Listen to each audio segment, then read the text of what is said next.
বিশ্বের সপ্তম আশ্চর্যের কথা ভাবলে প্রথমেই আসে মিশরের পিরামিডের নাম। বিশ্বের আশ্চর্য স্থাপনাগুলোর মধ্যে অন্যতম মিশরের এই পিরামিড। প্রায় ৪,৫০০ বছর আগে নির্মাণ করা এই বিস্ময়কর স্থাপনার কাঠামো এবং নির্মাণশৈলীর রহস্য নিয়ে আগ্রহের কমতি নেই। এখনও পিরামিডকে কেন্দ্র করে নানা লোককথা মুখে মুখে ফেরে। বিজ্ঞানীরা একাধিক তথ্য আবিষ্কার করলেও এখনও রহস্যে ঢাকা অনেক কিছুই।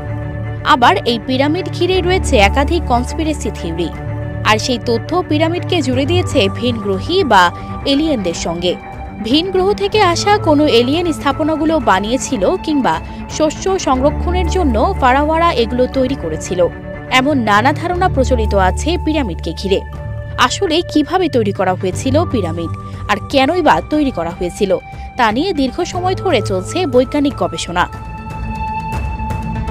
পিরামিডের যা স্থাপত্য কৌশল, তাতে এত বছর আগে মানুষের পক্ষে সে পিরামিড তৈরি প্রযুক্তিগতভাবে আদৌ সম্ভব ছিল কিনা তা নিয়ে বহু প্রশ্ন উঠেছে। কারণ সেই যুগে যখন বড় বড় পাথরের সাহায্যে এই ধরনের পিরামিড তৈরি করা হয়েছিল, তখন এমন কোনো প্রযুক্তি থাকা প্রায় অসম্ভব বলে দাবি সেই অংশের। মিশরের গ্রেট পিরামিড সম্পর্কে বলা হয় যে এটি তৈরিতে প্রায় ২৩ লাখ চুনাপাথর ব্যবহার করা হয়েছিল। সবচেয়ে বড় কথা হলো, এই পিরামিড তৈরিতে ব্যবহৃত প্রতিটি পাথরের ওজন ছিল প্রায় ২ টন। কয়েক বছর আগে প্রত্নতাত্ত্বিকরা গিজার পিরামিড থেকে জীবাশ্মের কিছু মাটির নমুনা সংগ্রহ করেছিল।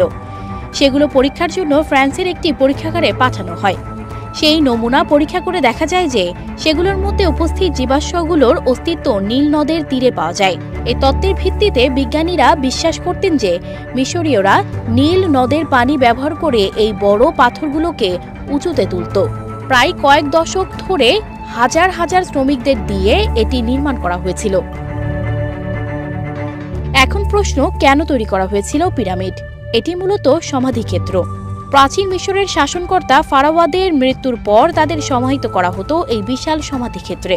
মূলত প্রাচীন মিশরীয় সমাজে পরকালের ধারণা প্রচলিত ছিল। সে বিশ্বাসকে কেন্দ্র করে এই বিরাট আকারের সমাধিক্ষেত্র নির্মাণ করা হয়।